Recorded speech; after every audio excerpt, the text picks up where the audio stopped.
В нашем фильме мы расскажем об одном из них. При слове «кыргыз» у большинства возникает ассоциация с современными кыргызами и Республикой Кыргызстан. Насколько обосновано такое сопоставление и какова история башкирских кыргызов? Обо всем этом вы узнаете из нашего фильма.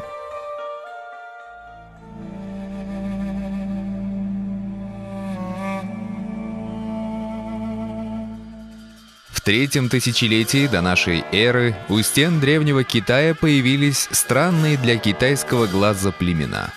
Они были рослыми блондинами с голубыми глазами. На протяжении многих столетий между жителями Поднебесной и рыжеволосыми дьяволами, как окрестила пришельцев легендарная традиция, шла ожесточенная война. Китайское упорство, хитрость и коварство взяли верх над доблестью и простодушием северных кочевников. Рыжеволосые дьяволы были оттеснены далеко на север, в Южную Сибирь. История большинства тюркских народов содержится в китайских хрониках и сочинениях. Все бы хорошо, да чтение китайских иероглифов не передает точного звучания этнонимов. Вот и приходится ученым разгадывать шарады, пытаясь выяснить, какой этноним кроется под тем или иным китайским термином. Этноним «кыргыз» графически выражался китайскими иероглифами, передававшими аббревиатуру «гяньгунь» или «хягас». Таким образом, гяньгуни и хягасы китайских источников соответствуют енисейским кыргызам. Впервые енисейских кыргызов упоминает отец китайской истории Сыма Тянь. Описывая походы основателя хунской державы Богатура, совершенные им в начале III века до нашей эры, историк пишет: позднее, когда Богатур покорил на севере владения хуньюев, Цуйше, динлинов, гяньгуней, то есть киргизов, и синьли, все знатные люди и сановники хуннов подчинились ему. Сыма Тянь, Шидзи, 1 век до нашей эры. Войдя в состав державы Хунну на правах федератов, кыргызы составляли ее западное крыло. Участвовали в походах и плавили отличную сталь для вооружения и доспехов хунских воинов. Пример кыргызов ярко иллюстрирует относительность физиометрических признаков человека перед фактором времени. Современные кыргызы являются преимущественно монголоидами, тогда как древние были ярко выраженными европеоидами. Вот как описывает их хроника эпохи династии Тан. Хагас есть древнее государство Гяньгунь. Владение Хагас некогда составляло западные пределы хуннов. Народонаселение простиралось до нескольких сот тысяч. Строевого войска – 80 тысяч. Жители вообще рослые, с рыжими волосами, с румяным лицом и голубыми глазами. Черные волосы считались нехорошим признаком. Мужчины носили кольца в ушах. Они горды и стойкие. Храбрые из них татуируют руки себе, а женщины по выходе замуж татуируют себе шею. Любые сведения требуют сверки с независимыми от них источниками, дабы установить их аутентичность. Данные китайских хроник попробуем сравнить с арабо-персидскими сочинениями. Персидский автор Гордизи считал, что кыргызы происходят от славян. Признаки славянского происхождения еще заметны в наружности кыргызов, а именно красные волосы и белая кожа. Гордизи, Зайн аль-Ахбар, XI век.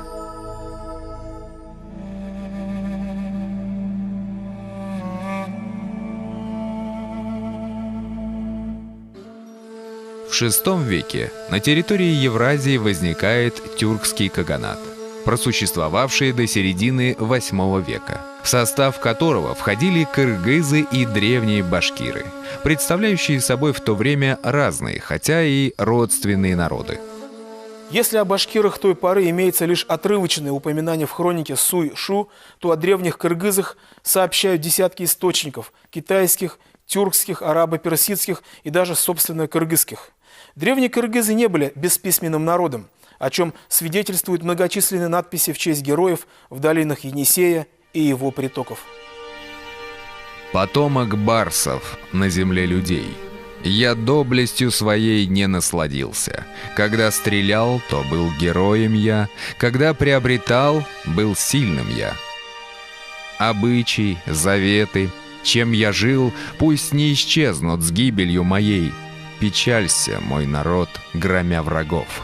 Я умер, о горе, но погиб в бою. Волк от волчат навеки отлетел. Не покидай нас, барс, о горе нам. Мы Атумай, мы беки испокон. Мы воинами были средь мужей. Барс, упомянутый в надписи у озера Алтын-Көл в Хакасии, по мнению некоторых ученых, соответствует историческому правителю енисейских кыргызов Барсбеку. Тотемом кыргызов был барс, поэтому Барсбек и назван потомком барсов. От чьих рук погиб в бою кыргызский Барсбек? Его история описана в древнетюркских надписях в честь героев на реке Архон на территории современной Монголии. Тюркский каганат со всех сторон был окружен врагами. С юга напирал Китай, с запада держава десятистрельных тюрок, с востока – кидани, с севера – кыргызы. Правитель тюркского каганата Ильтериш Каган, пытаясь заручиться поддержкой последних, выдает за Барсбека свою дочь и дарует ему титул Кагана, то есть признает кыргызского бека равным себе правителем. Памятник в честь Тоньюкука сообщает: «Каган народа Табгач был нашим врагом. Каган народа 10 стрел был нашим врагом. Но больше всего был нашим врагом кыргызский сильный Каган». Выдающийся тюркский полководец Кюль-Тегин выступил против Барс-Кагана и разбил его в жестоком сражении. Хан кыргызов был убит, о чем и рассказывает надпись близ озера Алтын-Көл в Хакасии. Гражданская война, вспыхнувшая в Каганате, вынудила башкир искать новые места для проживания. Они уходят на Южный Урал, где, покорив местные венгерские и сарматские племена, дают начало новой башкирской народности. Вскоре их примеру последуют и кыргызы, но до этого им пришлось пережить период собственного великодержавия.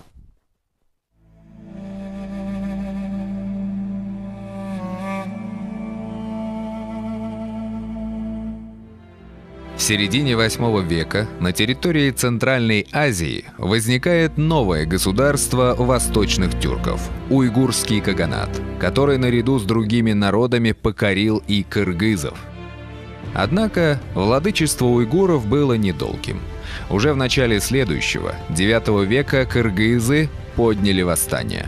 И вот уже кыргызский каган пишет уйгурскому: «Твоя судьба закончилась. Я скоро возьму золотую твою орду, поставлю перед ней моего коня, водружу мое знамя. Если можешь со мной состязаться, приходи. Если не можешь, то скорее уходи». Война между уйгурским и кыргызским каганами продолжалась 20 лет. Наконец, в 840 году кыргызы внезапной атакой захватили столицу уйгурского каганата, город Каракорум, и разгромили остатки уйгурских войск. Начался период кыргызского великодержавия, эпоха кыргызского каганата. Период кыргызского великодержавия длился около 100 лет.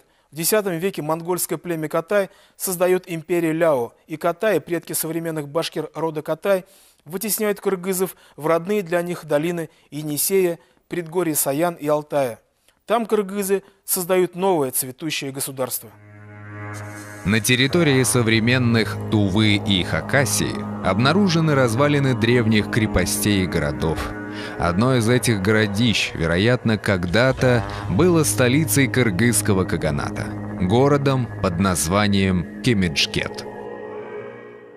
Кыргызский город Кемичкет упоминает персидское сочинение X века Худуд ал-Аллам. Кем – тюркское название Енисея. Кет или Кент – иранский термин, соответствующий русскому слову «город». Таким образом, название Кимичкет переводится как «город на Енисее». Кыргызы вели комплексное хозяйство. В отличие от других тюркских народов, у них было развитое земледелие. Хроника Таншу сообщает, что они сеяли проса, пшеницу и гималайский ячмень. Они пользовались не только сохами, но и сложными плугами с чугунными отвалами. На реках строили мельницы, в Северной Хакасии обнаружены сети древних каналов, остатки значительных ирригационных сооружений, дамб и плотин. Простые люди жили в деревянных избах, покрытых древесной корой. Чиновники, торговцы и ремесленники жили в городах. Знаменитый географ XII века Али-Дриси писал: «Все города кыргызов расположены на территории, пространство которой измеряется 3 днями пути. Их 4. Большие, окруженные стенами и фортификационными сооружениями и обитаемые трудолюбивыми, храбрыми и мужественными племенами». На карте Али-Дриси эти города обозначены под названиями Нашран, Хирхис, Хакан-Хирхис, Даранд-Хирхис. Город, в котором живет царь кыргызов, продолжает Али-Дриси, очень укреплен, окружен стенами, рвами и траншеями. Держава кыргызов погибла в результате катастрофического нашествия монголов. Людские потери, утрата государственности привели к культурному регрессу. Города кыргызов пришли в запустение, была позабыта древняя руническая письменность. Кыргызская держава имела тесные торговые и политические связи с арабским халифатом, Китаем, Тибетом, соседними тюркскими государствами и народами, в том числе и с южноуральскими башкирами. Персидский историк XI века Абу Саид Гардизи приводит интересные сведения о взаимоотношениях древних башкир и кыргызов. В IX-X веках Башкирия на правах вассального владения входила в состав хазарского каганата, со всеми вытекающими отсюда последствиями. Башкирский князь был на службе у своего сюзерена. Абу Саид Гардизи пишет: «Этот Башджурт был одним из хазарских вельмож и жил между владениями хазаров и кимаков с 2000 всадников. Хазарский хан отправил к Башджурту человека, требуя, чтобы он прогнал славянина. Под последним, следуя традиции отождествления кыргызов и славян, Гардизи имеет в виду кыргызского хана. Он, славянин, послал человека к Башджурту, заключил с ним дружбу и этим усилился. Тому племени, которое собралось около него, он дал имя Кыргыз». Как нам кажется, именно в этот период, то есть в IX или X веках, когда, по словам Гардизи, был заключен союз между башкирским и кыргызским предводителями, в Башкортостан переселяется группа енисейских кыргызов. Они расселяются на западе нашей республики и принимают участие в формировании башкирского народа. Киргизы разделились на несколько ветвей. Вот одна часть ушла на нынешнюю современную Киргизию, другая часть в составе других тюркских племен ушла на запад, на территорию Южного Урала. В 1913 году в журнале «Шура» было опубликовано старинное шежере башкир-кыргызцев, где их родоначальников показан Карку-Тата, в других вариантах Кандыр или Калдар-бей. Его сын Ахмед-бей, его сын Мухаммед-бей, его сын Джана-бей, его сын Кушук-бей, который уже жил в деревне Старокиргизово и Лишевского района. Его сыновья Акуш-бей и Кукуз-бей, сыновья последнего, Кылчан и Тануч Кукузевы, получили жалованную грамоту от царя Михаила Федоровича.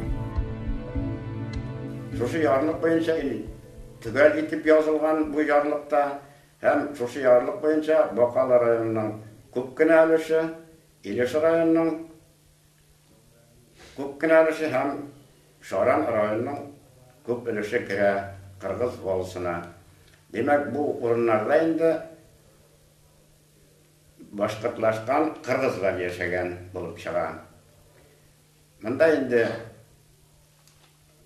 ревизиялар боюнча исәпләгәндә 47 авыл кыргыз кабиләсенә кергән авыллар бар.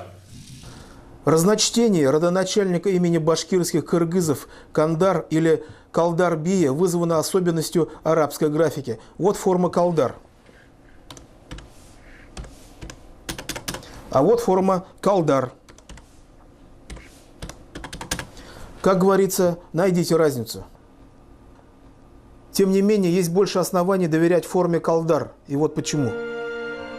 В башкирском варианте Чингизнаме среди башкирских беев, присягавших Чингисхану, значится именно Калдар-бей, которому потрясатель вселенной сказал: «Калдар-бей, пусть твоим деревом будет сандал, птицей голубь, тамгой половник».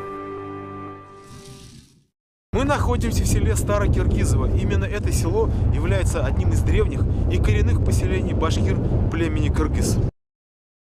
Індәт түгел, төштә күрдем уны, язгы таңдың һыҙылып атҡанын, көмөрсөн ер булып, теҙелешеп, ҡыр ҡаҙҙары осоп ҡайтҡанын. В Старокиргизовской школе проходит урок, подготовленный к приезду нашей съемочной группы. Учащиеся декламируют стихи башкирских поэтов. Күргәнем бар минең, тул ҡатындар бейгәнен, 45-тә, еңеү көнөндә. О, ул бейеү, ул дауыллы бейеү, күҙ алдымдан китмәй бөгөн дә. Но главное заключается в другом. Краеведение в нашей республике совершило гигантский шаг вперед. Изучаются и составляются не только шажере, родословные башкирских родов, отдельных деревень и фамилий, но и более частные вопросы. Когда и где первоначально закладывались основы сел и деревень? Чем занимались жители? Каков был их социальный статус? Бүгін біз мұнда, мұна ошо ата-бабаларыбыз қалдырған мирас, шәжәрәләр турасында, авылыбыздың тарихы турасында һөйләшергә йылдык, кадерле балалар. Иске Кыргыз авылы Илеш районында түгел, гомумән Башкортстанда иң борынгы авылларның берсе. Аның тарихы 17-нче гасырдан башлана. Вот население именно по левую сторону реки Менешты, Старомедведево я назвала, Новомедведево-Киргизово, это башкиры. Их называли особо башкирами или земельными башкирами, вотчинными башкирами, которые именно владели определенным количеством земель. Термин «асаба» происходит от арабского слова «асабия», что в переводе на русский означает «высокое сознание единства», «племенной дух», «патриотизм», «любовь ко всему родному». Асаба-башкиры – это башкиры-вотчинники, то есть землевладельцы, объединенные между собой общностью происхождения и социального статуса. История той части кыргызов, которая после падения кыргызского каганата вошла в состав башкир, мало известна. Есть разные мнения относительно времени их вхождения в состав башкирского народа.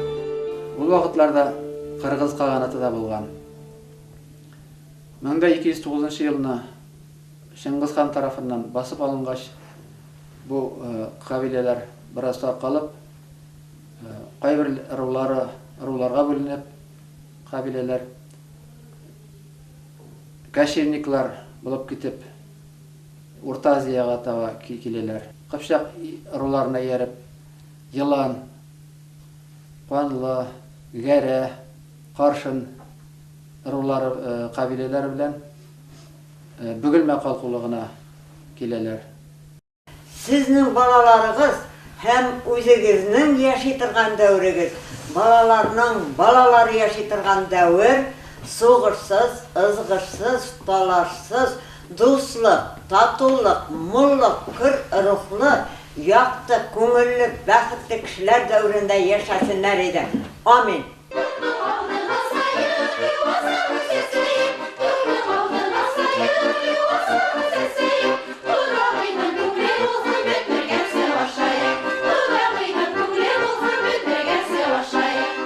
селе Куктау Илишевского района проходит праздник Шежере-Байрам. Это не просто составление генеалогического древа, но и в первую очередь установление истины относительно собственной этнической принадлежности.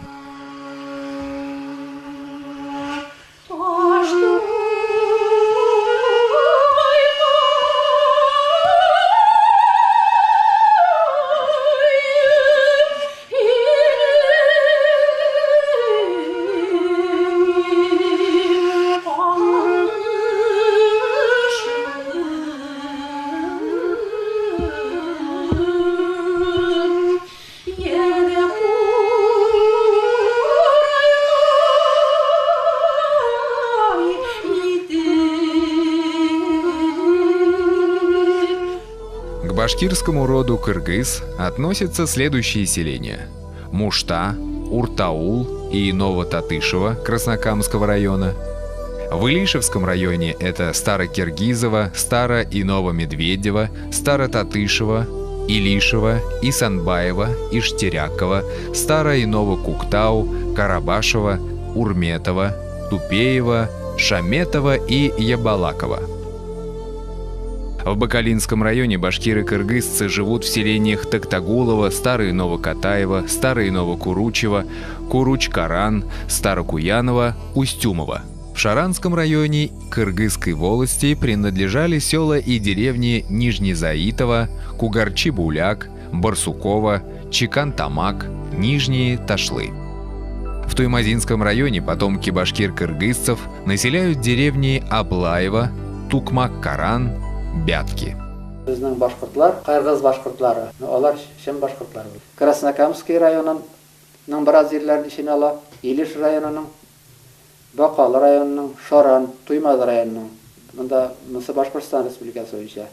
Шуннан соң шығып кеткен волос жерлері көрші Татарстан Республикасына. Анда Баулы районы, Әлмәт районы, Азнақай районлары һәм Төньяқта инде Актаныш районының жерлері біраз ішере алып тұрған. Бүтінісі шушы районлардың ішінде 55 ауыл біздің қырғыз ыруы башқұртлары ауылы болып тұра. С 3 века до нашей эры, когда племя кыргыз впервые появляется на страницах китайских хроник, до наших дней прошло более 2200 лет, в течение которых у кыргызов были взлеты и падения, периоды великодержавия, чужеземного ига, миграции в поисках новой родины, поочередно сменяли друг друга. На то она история. Она хороша для тех, у кого она есть, смешна для тех, у кого ее нет, и бесполезна для тех, кто ее не помнит. История является для нас воспоминанием, о котором мы не только знаем, но и в котором корни нашей жизни. История – это основа, однажды заложенная, связь с которой мы сохраняем, если хотим не бесследно исчезнуть, а внести свой вклад в бытие человека, писал немецкий философ Карл Ясперс.